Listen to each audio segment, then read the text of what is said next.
Welcome everyone to Speaking with a Scholar. My name is Clay Dibberl. I'm a professor of management at the University of Mississippi, Ole Miss. And I'd also like to give a shout real quick to Jason Lordy, who's running the technical side today, and David Marshall, who'll be picking up on your tweets and emails. So we're very fortunate to have two esteemed scholars, both on the research side as well as on the pedagogy side for entrepreneurship. And so I'd like to first introduce Dr. Norris Krueger, who is the founder of Entrepreneurship Northwest, located in Boise, Idaho, as you'll see very shortly. He lives up to his work.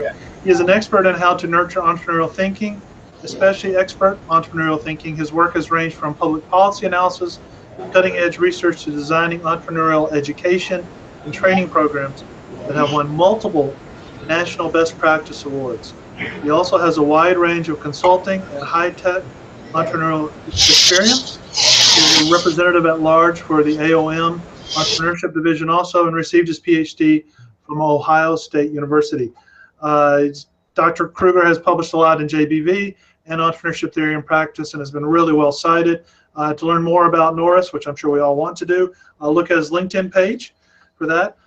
Next, I'd like to introduce our second guest. Dr. John Mueller is an assistant professor at Cal State University, Fresno, where he teaches entrepreneurship. His research interests include entrepreneurial finance, the financial and accounting activities of the young and small firms, technology entrepreneurship, and sports entrepreneurship. Plus, he does a lot of good research in craft brewing, which hopefully we'll allude to a little bit later for us. So Professor Mueller's research has been published in a variety of academic journals and mainstream publications and presented at various conferences. He is a contributor to the activities of various organizations, including the Academy of Management, where he serves as the chair of Practitioner Scholar Committee for the NT Division. Along with his academic experience, he has started several businesses in the software, golf, fitness, and food industries. So he's very much a Renaissance man. He's also worked at the executive operational levels in publicly traded and established companies in the accounting, finance, sports, and computer software industries. Professor Mueller got his PhD in entrepreneurship from the University of Louisville. So I'd like to welcome both guests, and also to remind our audience members out there, please feel free to tweet in your questions or comments to David Marshall, who's on the other end, or also email him too, which also works for that. So without further ado, Norris, would you like to start us off here? Because I know you had some initial comments, kind of set the expectations for the webinar. Hi, can you guys hear me? Yes, you sound good. Oh, well, that would be an improvement. You sound like me. Yeah, thank you, and I'm really tickled. I'm particularly tickled to be on this with Don, who's someone I've admired for a long time, that really brings the practitioner focus into this, and I think that's, as you're going to see, is I think very important to all of us. Anyway, when we were thinking about this, one thing that I recalled is earlier this year, we finished a major literature review on the impact of education. And what we had discovered was the same thing that they found in 2007, is that very, very few of these studies had any strong theoretical grounding, nor did they have imaginative research design or rigorous analysis. And this is stuff that got into good journals. Is that maybe a handful of those studies which you could consider to be generalizable? The clear implication is that a few of those doing these studies have any grounding in how humans learn. And in fact, that's one of the things that we want to keep in mind if we're going to grow entrepreneurship education better and better, that we need to understand the education side a lot better. The other thing that was scary is it sure looked like most of the impact studies were doing on classes that were really boring. The kind of things that we supposedly aren't doing anymore. There seems to be a lot of it out there. But there was some tantalizing evidence that we do move the needle at a deep level in how people think with the right kinds of deep experiential learning.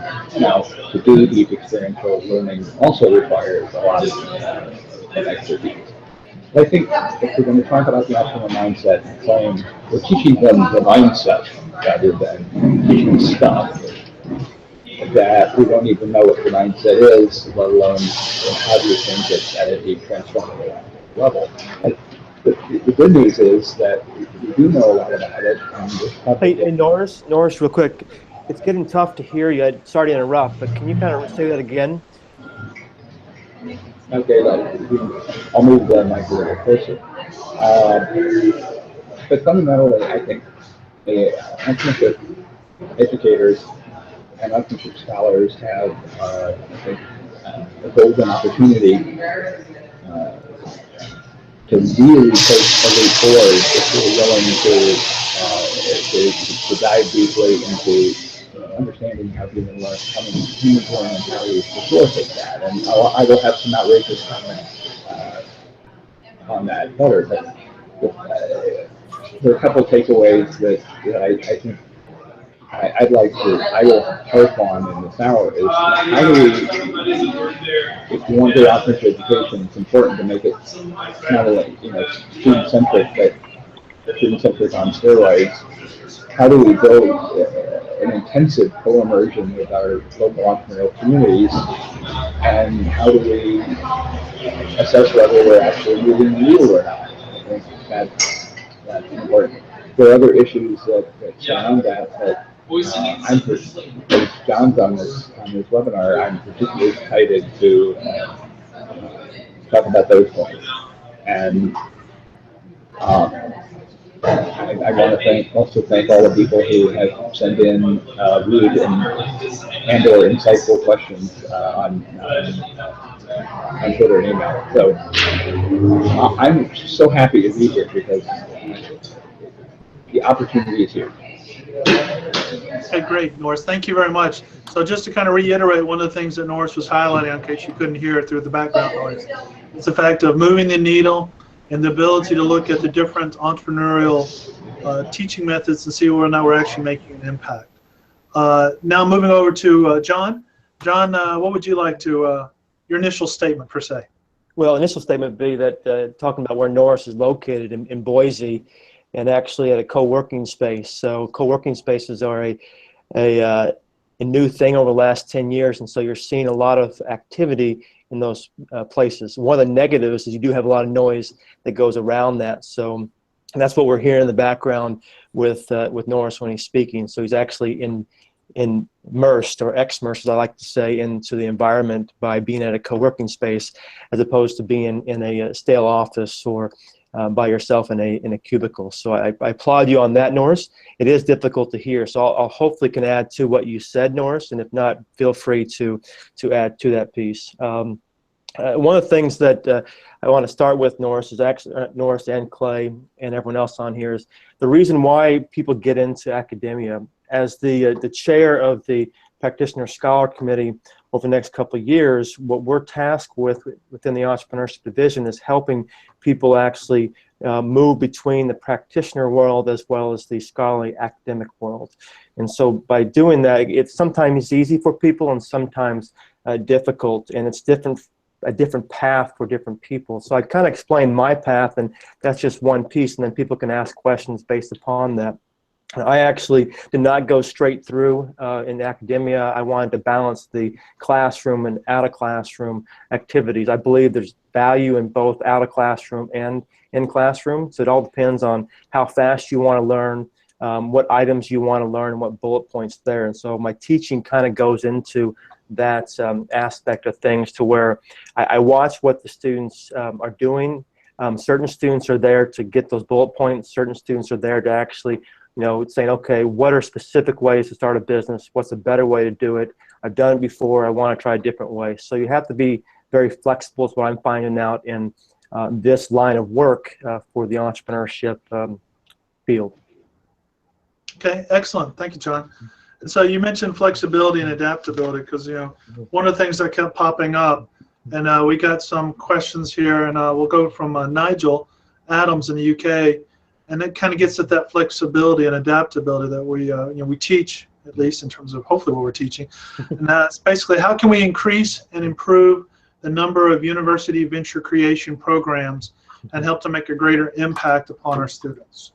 I know, John, you've had a little bit of that, and I think Norris, we'll jump Norris in here shortly. But John, what's your take on that? Yeah, so you look at the metrics that we're measured on, and the typical way a scholar is measured on is how many publications they publish, and what the impact within the scholarly world. I look at it a little bit differently, and I look at what do I see the students doing after they take the class. And so I'll give you an example what we did with what's called an Understanding Startups community class, where we actually took students to Austin, to Boulder, to Detroit, Cincinnati, and Grand Rapids, and then we actually based ourselves out of Kalamazoo when I was at Western Michigan. And watching what the students actually learned by talking to entrepreneurs, talking to investors, talking to mayors, talking to other professors at other universities in those cities was amazing. And so you can sit there and see their learning aspects, but you can also see what they do afterwards. They went back and started a co-working space. They've actually said, okay, I'm going to go abroad and actually start a business that's actually born global. And so we look at those pieces there, and they actually have been working with other universities as well in regards to South Africa, in regards to the Netherlands, because of that. Fantastic. And so a quick follow-up, and this also came in from the UK. And John, I'm going to go back to you because I think the technical issues with Norris are getting a little more pervasive, unfortunately. How can we achieve a balance between theory and practical activities? So we talk about experiential learning, which we can ask you here shortly about some of the activities that you're doing. But can you tell us a little bit more about how do you achieve that balance? You mentioned scholarly, the tension between academic research and the publications that are required for us to move forward in our own personal careers, as well as doing really cool activities with our student entrepreneurs. Yeah, do you want me to use the example of what you and I did in terms of craft brewing? Please, please. So you look at that, and I know that in one of the previous episodes you had here is that Mike Hitt and Dean Shepard mentioned curiosity as being a big driver for what drives them in publishing. And I'd say you can take it one step further and say that's also what drives you and drives me, for example, in terms of linking that practice with theory, with what you talk about in the classroom. So we actually, Clay, Wu, and I worked on craft brewing research and trying to figure out why craft brewers didn't necessarily have to grow, because in strategy research, you say, well, you either grow or you die. And so we looked at that and said, maybe it's counterculture. And so we said, okay, the curiosity is explain why we're seeing certain things happen in the craft brewing industry. And we look at institutional theory, counterculture, and so forth. And that allowed us to interview craft brewers in different places in the country where things were really prevalent. Too bad there weren't enough craft brewers in Mississippi, or we had done more in your neck of the woods there. But in Colorado and Oregon and Michigan, when we did the research, that was a neat piece of it, because you're able to connect with the founders of those brewers and actually see things over time. I'm a big proponent of longitudinal analysis as opposed to snapshot analysis. Very good. Yeah, the key point about that longitudinal. Can you talk a little bit about, because that was a great experience doing with the craft breweries and having our research inform our actual teaching. Can you flip it the other way around, though? How has your teaching and your experience with the students actually informed your research? Yeah, so the beauty of being in the classroom is that you get a broad walk of life of students that come in, especially if you teach at both the undergraduate and the graduate level, because the type of students that come in are going to come in from either an executive level, the CEO of a big company, in this case Fresno State's local valley, with ag being a big piece. You have top executives sitting in the EMBA program that I teach in, and then you also have undergrads that have never had someone in their family go to school, and they've worked in the sports industry. So what happens is that you're able to talk to them and see what perspectives they have, and all of a sudden you're able to then hook into the community that you wouldn't necessarily see before that. Fantastic. I love that. Great answer. I believe Norris is back. So hopefully his technical difficulties have been solved. And so Norris, I'm going to come to you, follow up on John's answer. Can you tell us a little bit, because I know you've been incredibly well cited on Norris, and a lot about the entrepreneurial thinking process and creativity. But can you tell us a little bit how your interactions with students have helped inform your research? Can you hear me now? Yes. Oh, okay. Because according to this, I'm muted. Apparently, even Google can't mute me.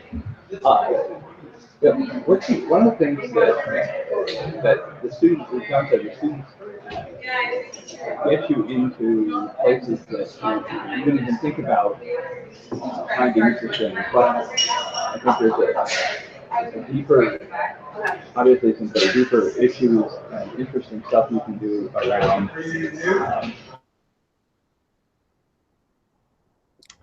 I think we may have lost Norris right there. Okay. So we'll switch back. We'll move on to another question. So we're not going to talk about our technical capabilities, but definitely we'll talk about some of the other things here. So some more questions have come in, and John, I'll direct these to you. So can you tell me a little bit about, because I know you've had these struggles with some of throughout your career in regarding how do you convince administrators and others about the level of enthusiasm and resources needed for entrepreneurship versus, say, the more traditional business disciplines? Yeah, I've been fortunate that, you know, either by my personality or being able to, willing to listen, I should say, the ability to listen to others and not push your own agenda makes a big difference when you're working in any environment, but especially academia in this case, is that when you're going cross-discipline, you have to be able to take things and again, be flexible with what you're going to do. And I'll give you an example of what we did at Western Michigan in regards to the entrepreneurship major and the entrepreneurship minor. In building that program, you actually had to go all the way to the top to the board of trustees. And as a junior faculty member, you know, as you know, Clay, people counsel people that are juniors, do not, you know, get into curriculum development, be directors of centers and so forth. But my personality ends up being where I fill gaps, and one of the gaps at Western was a cohesive curriculum that dealt with entrepreneurship as the core, which was the major, and then also what happens entrepreneurship as a toolkit that engineers and musicians and artists can plug into. And so rather than getting that argument and saying, okay, I'm going to push one way or the other, we said, okay, we have the resources to do both. Let's create a major that actually can have 30 or 40 students come in each year to where you have maximum 100 to 120 students in that program. And that's for students that actually, look, I know I want to start a business, but I don't necessarily know what it's going to be. Or what happens, they might already have the idea and they just want to take that technical app and actually then implement it into a business around that app. Or what happens is you have an engineer that's trying to figure out, do I want to become an employee or do I want to take this invention and actually create my own business around it? And so rather than say it's one or the other, you're actually able to work with both. And by having that mentality, it's easier to work with people in finance, people in marketing, people in accounting, people in the engineering school, mechanical, computer science, and so forth. So that allowed us to go all the way to the top, to the board of trustees in a very easy fashion for the most part. At the same time, you know, you don't have that turf grab type of, you know, mentality. And so if it ended up being something different than what was originally designed, that was just fine. As long as we accomplished the goals of what was good for the students as opposed to what was good for the faculty members. Okay, that's an excellent point. And let's explore this a little bit further. So one of the things that I'm always, you know, I've counseled you on even or talked with you about and others is the fact that, you know, there's this really cool opportunity out there to go do this great cross-discipline behaviors and to work. But the realities of our profession are that you still need to meet your publication requirements. And as we both know, it takes a lot of time for you to actually to engage in those conversations and to find the right people to talk to. Can you talk to us a little bit about your time management skills? Because I know one of the great things about, especially about, you know, when you come out of your PhD program and you've been studying entrepreneurship, is you're just excited. You're excited to do great things, and schools see this excitement, and then they usually pile on more service, especially for the people, and, you know, I'm going to be a little biased here about entrepreneurship, are very action-oriented, who want to engage and want to make a difference. Yeah.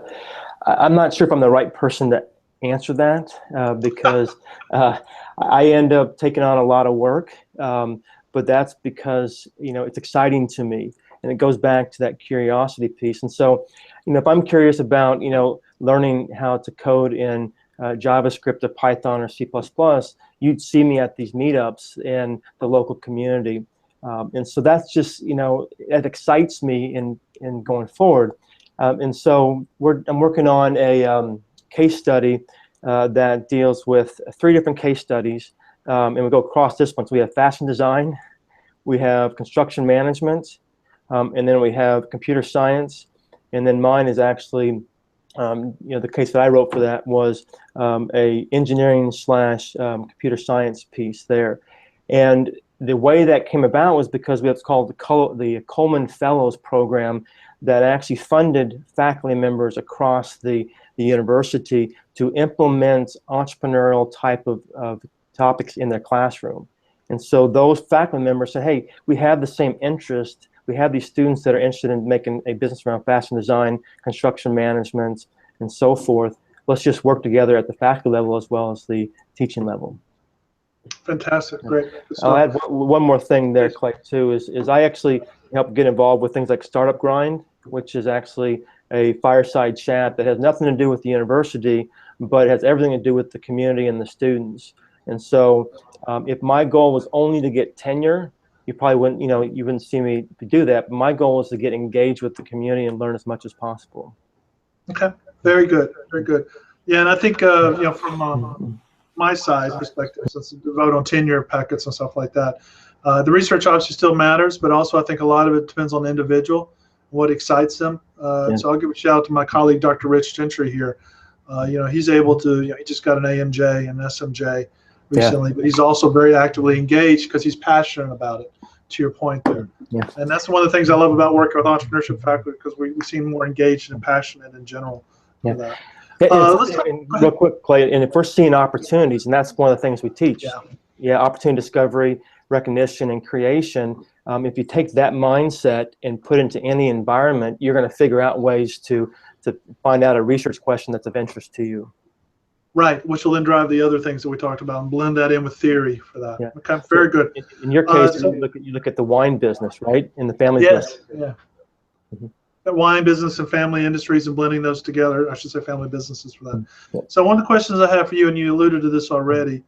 So a lot of the people listening today are interested about best practices. And so, we'll talk a little bit about best practices if we can, and then move more toward that moving the needle. How are we going to be actually to measure whether we're making an impact? But in terms of best practices, can you elaborate a little bit? Because I know we all teach at different levels. So, for instance, the undergraduate is common for almost all of us, but several teach at the MBA as well as the EMBA. And without going into the doctoral side, talk to us a little bit about, because you taught at all these levels, give some insight about your best practices. Yeah. I can tell you things that didn't work. Please, that's good though too. Because we love failure. That's why we're in entrepreneurship. I taught a MBA class, and it ended up being at night. So the self-selection of students that are in a evening MBA class tend to be executives that are then saying, I can't leave my job to go to learn full time. So I'm a big proponent on experiential learning. So I said, you know what I'll do in this class? I actually won't put a syllabus out there until its second or third week to see what the class would do, because one of the things we try to help people understand is that you operate as an entrepreneur in the world of uncertainty and ambiguity, and your goal is to try to get to the world of risk so you can put some type of probability on it. And I got the point to where the students got upset. Didn't tell me, but they told the dean that that there needs to be more organization in this entrepreneurship class. And so even though I had in my mind what that syllabus was going to be, had in writing and so forth, just by holding it back, kind of try to test the waters with them, got the waters a little bit too hot. Now in this case, the dean was supportive and then understood what I was trying to do. At the end of the day, that was probably the worst rating that I got in the classroom, but I had the biggest variance in people that loved it and people that hated it. In that class, we actually had a crowdfunding campaign that had to be submitted to. And many of the people balked at that because they said, I don't know how to do a crowdfunding campaign. I don't want to raise any money, even though part of starting their business was actually about raising money. And John, jump in on this, because this is actually, this question from the UK blends in really nicely with what you just asked. And so, or mentioned. So it says some students have different entrepreneurial mentalities or their ability to accept risk and uncertainty. How do you overcome these challenges with these differing mentalities as you go through these different classes? Yeah, so I haven't taught over in Europe. I've traveled a lot and lived over in Europe, and actually ended up, was born in Germany.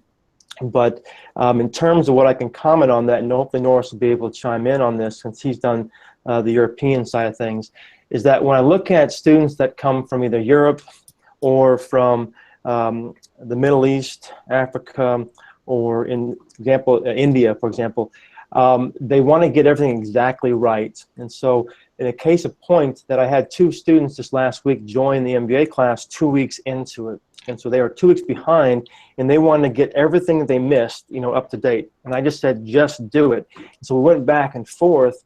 They said, we want to get it exactly right. And so one of the things I said that kind of got them to understand that all I had to do it, and then I'd work with them on editing things. In this case, it was an idea journal that I used in the class. I said, trust me. And that kind of threw them off a little bit, because in the setup in terms of India and the professors, there's this hierarchy that is saying, I got to call them Dr. Mueller, Professor Mueller, and so forth. So I said 2 things. One, call me John, which I say to everybody. I learned that from Dean Shepard, because he said, you're going to eventually work with these people one-on-one. And I said, last thing is trust me on things that, well, my goal is to get you to learn, not to assess you. And so one of the things I do is to help with that is I don't sit there and put grades up there until halfway through the semester if my goal is to get them out of that comfort zone to take more risks. At the same time, I set up guidelines that are tied to the IDEO guidelines, IDEO being a company, it's an industrial design company in the Bay Area here, to where you encourage wild ideas, you go after quantity, you defer judgment, you then go visual, and then it's one conversation at a time. And if I'm able to set that in the classroom, then a couple weeks into it, they're able to sit there and come up with better ideas that they never thought they'd come up with, and then take that jump. Okay, that's excellent. That's excellent. I believe Norris is back with us. So Norris, I'm going to come to you in terms of how do you deal with students who really struggle with having that have great variance in their entrepreneurial desire in terms of risk, certainty, uncertainty, ambiguity?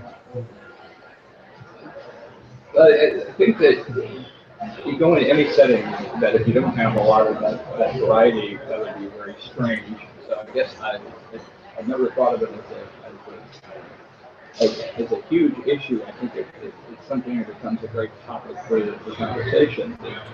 The notion of, John was describing that, I remember early in my career dealing with a student who was very upset that there wasn't a syllabus day one, and wanted regular guidelines and benchmarks, and it was, and she complained, and I was told, and this is a story we all heard, well, that this project-based, problem-based learning, well, that's not teaching.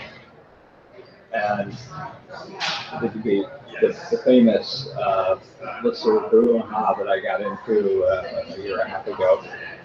There were people telling me that their administrators, their department chair, their first coordinator saying, you must lecture.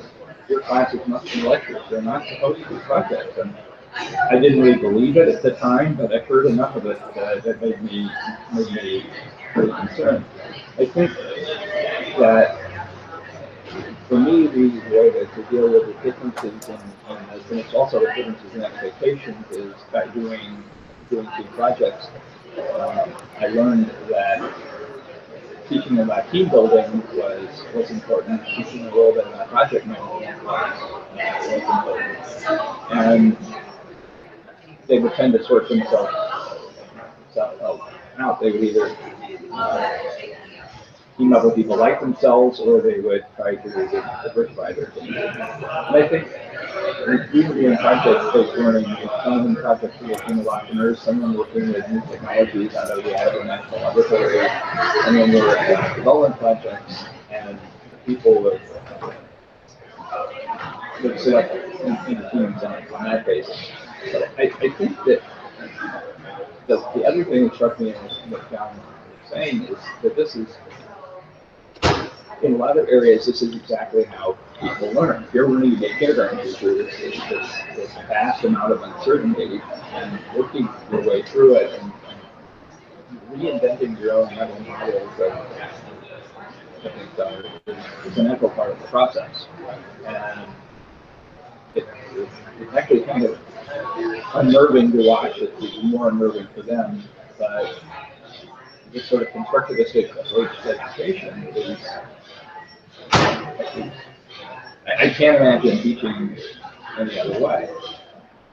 But there are going to be institutional barriers. There are going to be people who are not happy. I don't know how many people in the audience have heard, have found out that students are taking your class, and because they like you better, they tell the other professor, well, I don't want to take your section. I want to take, why can't you teach like Norris?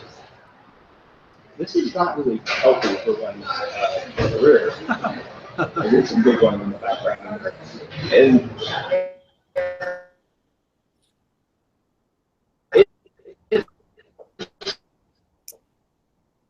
I think we may have lost Norris right there again, unfortunately, because he was getting to the to one of his high points. Yeah, Clay, just kind of add on to what Norris is saying, I think, is that, what happens is there's a fear that if you teach differently, you're going to, not make tenure or not be able to keep a job. And I think that's, what people are worried about when they say, I want to try something different that actually moves the needle as opposed to just change the color of the paper that the syllabus is written on. Would you agree? Yeah, that's a really good point. And I was going to say, and to that point, because I know that one of the things that we kind of alluded to earlier, John, you and I did, we were talking about is trying to educate your administrators about the different approaches. And one of the things that didn't quite get to was how are you going to be able to actually educate them, especially if they come from like finance or accounting backgrounds. And at the same time, though, as we try to get bigger and bigger classes, the many things that we talk about are very experiential oriented, which leads us to one of those questions, John, that's just come through, since I'll go back to you since we're still having technical difficulties here. Can you give me two of your favorite experiential classroom activities for an intro to entrepreneurship class? So this will probably be a larger class.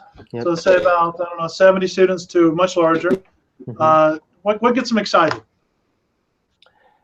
Yeah. So first of all, when you're teaching a larger class, it's tough. I mean, that's just the nature of the ball game. And I will say that I'm not a good instructor in a 100 to 150 person classroom. What I'm good at, is doing what's called lecturettes in big classrooms, where we do 20-minute type of TED Talks. And so just to, let you know that piece there. And so that's how you end up, working with that piece there.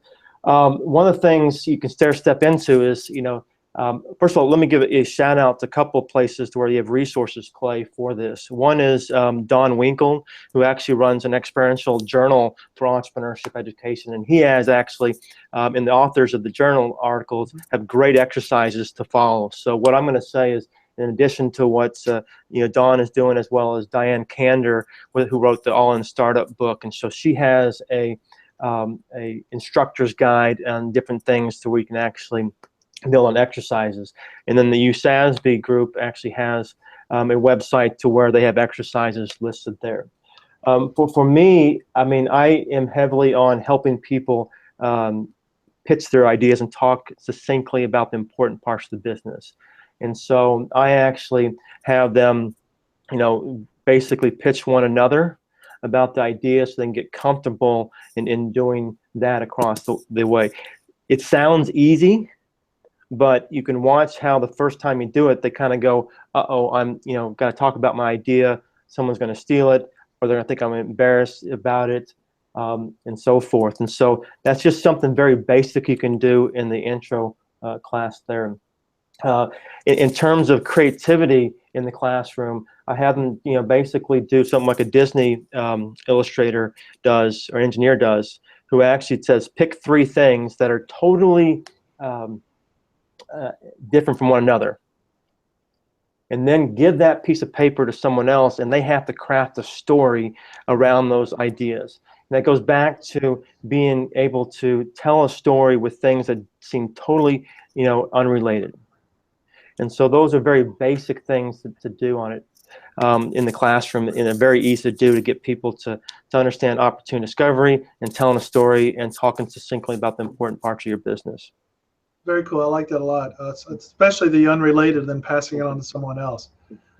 Yeah, and for me, like when I teach when I used to teach an intro to entrepreneurship class, which was ranged between about 70 to 90 students.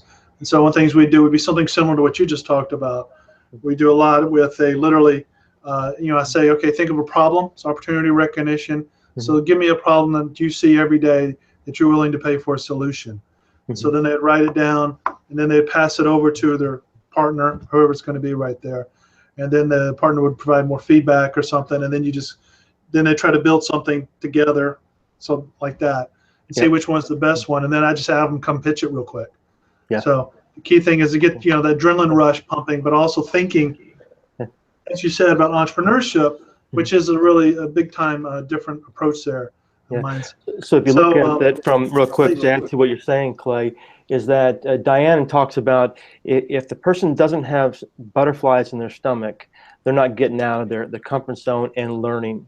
Now, the balance that I try to do with that is my big motto in all my classes: you got to have fun first, and you learn better. So have fun and learn on that piece there. And so, as opposed to learning and not having fun. Now, having fun doesn't mean partying, right? It means basically, getting excited about something and smiling about it and getting passionate about it and understand that piece. Heidi Neck and Candy Brush end up writing a nice book about exercises as well too, that talk about the joy of what you can do in the classroom for entrepreneurship education. That's excellent. Good. Very good. And so we've had another question come in. So we're getting some good responses out there. So John, beyond the essays, exams, etc., what are the best forms of assessment for entrepreneurship courses? And this kind of gets to Norris's point about moving the needle. Yeah.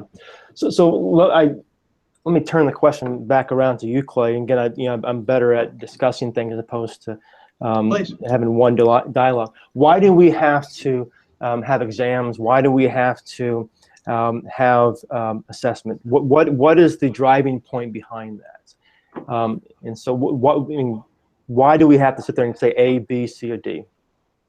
Well, and this is interesting because this kind of gets to the point Norris alluded to, if you could pick up on it. I was kind of smirking a little bit about it because it's so true, is that, people will then go to other professors and say, why don't you do more job like, Norris does? Okay, and then the other professors then immediately go, Norris must give everybody an A. Yeah. So it's the easiest way to go check to see if there's any kind of grade inflation. Yep. I mean, because that's our immediate default position as academics, because we do judge, we're highly critical, and we're very evaluative. And also administrators want to see it. So one of the roles I've had at other institutions I've taught at is there can be no more than 20% A's. Right. And so you can imagine how that would influence behavior. Because one thing you don't want to do, and the famous rule about deans are, you don't want them to know your name, and you don't want to ever be called to their office, because that means something bad has happened. So someone said something about it. But anyway, so those are that's why we need assessment. But I'll throw it back to you. Why do we not? Yeah. So what happens if you take assessment as the antecedent? All right. What happens is that drives the behavior of students, it drives the behavior of professors, and so forth. If you take the antecedent, look, is learning and moving that forward, and then assessment is a result of learning, then it basically makes things a little bit different in my book. And so I don't, first of all, want to penalize, first of all, I don't want to create a competitive environment to where if you get an A, you can't get an A in terms of student 1 and student B. And so that's why I'm trying to grapple with. And so I smiled when this question was asked, because I'm not necessarily the best person on saying that you have to have this nice bell curve between A, B, and C for it. But what I do look at is, do people learn in the classroom, and can they take what they learned out of the classroom to either start a business or become a better employee in discovering opportunities in their current, or creating opportunities in their current employment piece.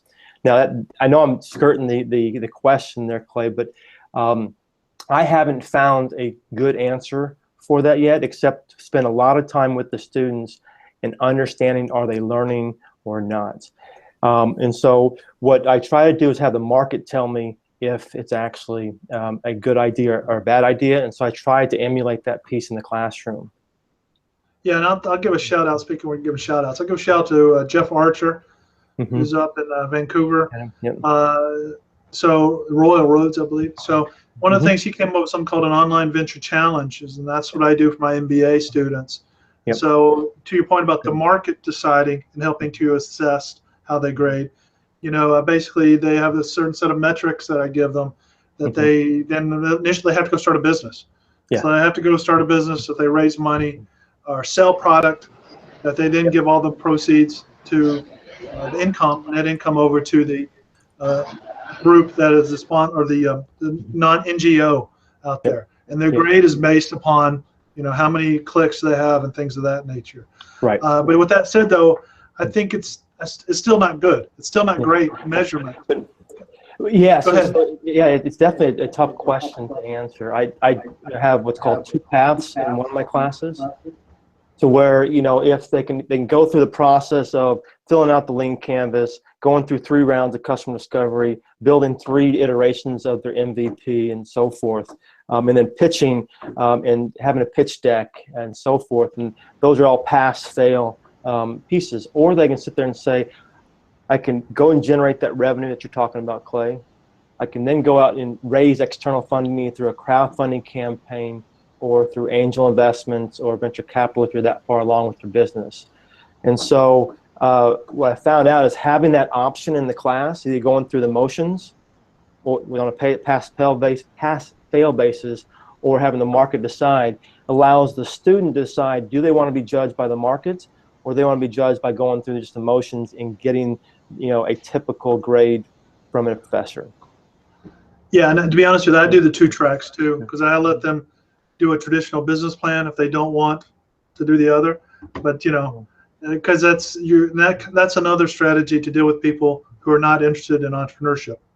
Yes. Because I've had classes of you know, they're just very risk averse, just incredibly risk averse people, and you try to get them out of their comfort zone, but at the same time though, it kind of freaks them out. So you know, there's that management, and there's the art form of being able to balance everything. And so I believe Norris is back, and Norris. Yes, I see Norris nodding his head. So we're actually going to go to, there's been this great question, Norris, I'm going to send straight to you. This is from Andy Penaluna, I'm sure I mispronounced that, in Wales. He has this great question, and I wanted to give a shout out to his group.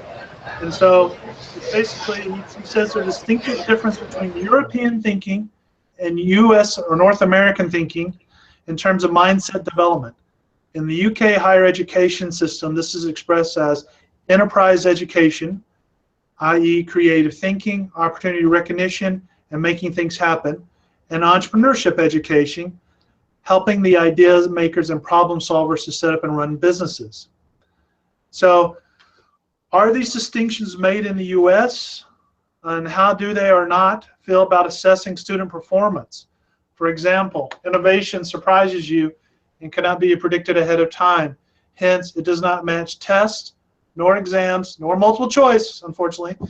So where is the correctness in this approach? Okay, so is there a difference in frames of reference mindsets between the European and US / North America, Canada, North America, in regards to entrepreneurship education? Norris, please. Oh, yeah, sorry. I don't think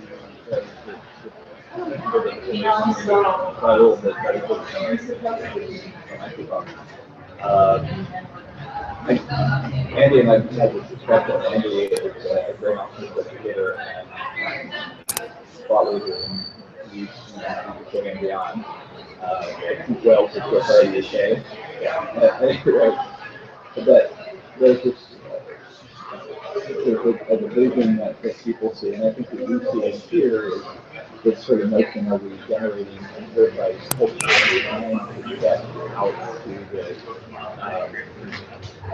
the breadth of this is something that it's very clear the message that they're getting in Europe is that cognitive education is something a life skill that everyone should be exposed to, that whatever that's comfortable with, as opposed to something that's very action oriented. Now, I think that's somewhat the dichotomy, but it does come down. Are you doing it's sort of like the battle between business models and business plans? That are you doing something very structured with unstructured? What is the real touchstone? What is it we're really trying to do? And if it's trying to teach people to think and act entrepreneurially in a broader sense, that requires very different approaches.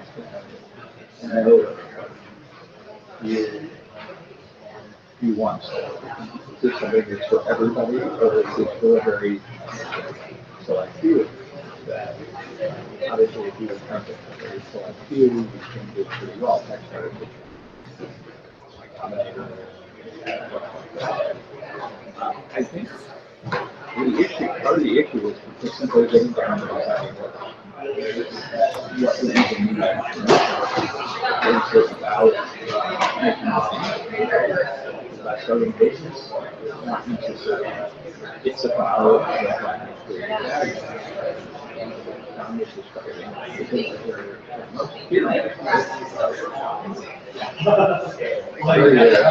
Hang out their jobs. And that's the power that it's about help learning to identify how to create value experience for others. And I think that's sort of an odd divide. I think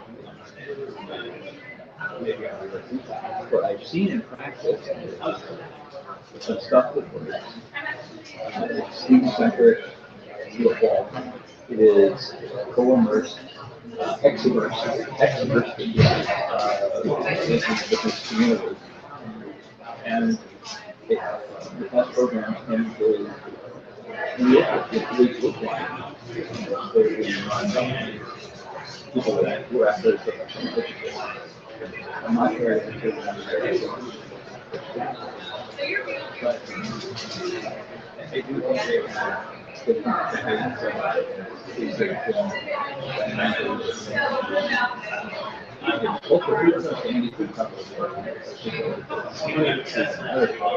they're just like the international education. And this is not about an issue. Is it everyone's culture or is it offensive education? Which may actually be those two really different things. I'd like to think no, but in practice, are we going there or are we going abroad? Changing what people know or are we changing how people think? It's nice to be both. It's a hard decision to make in years together. And most of us, not only most of the people watching on this, they're pretty much on the let's think how we think and let's create value side. So it's always nice to preach to this mind. My answer to the question, Clay? I think so, Norris. Unfortunately, you did this. Yeah, there's so much noise. It came out. We can't quite hear you, and which is disappointing because we're getting a lot of emails of people who would like to hear you. So we can't quite do that. So let me switch back a little bit because we have only about 10 minutes left here to wrap everything up. And so there've been a variety of questions, and I must admit that the UK, the United Kingdom, has done a wonderful job of sending out stuff today. So this is brilliant. So one of the questions that have come up is literally what is a value-added component of this type of education for entrepreneurship education for students and companies? And this kind of gets us back to the assessment. And so John, what do you think? What's one of the value-added components for people who are interested and at the same time who are not interested? I'm not sure if I understand the question in terms of the value component piece. We're talking within the classroom or within the curriculum? More from the classroom. Like, for instance, me, like one of the things I sell engineers who come in as an example, because they usually I like something very certain. I always say this is going to improve your problem-solving skills. Yeah. In fact, Okay. as an engineer, you've already doing a lot of this. So I always talk about problem-solving skills, or those who are going to go work in a corporation. It's all about problem-solving skills, and that therefore makes yourself more valuable to the company. But Right. along those lines, what do you see? How do you sell it? Yeah, creativity. I mean, the word innovation is being used a lot, and that gets tied to entrepreneurship. And some people can say, well, innovation can be within a new company,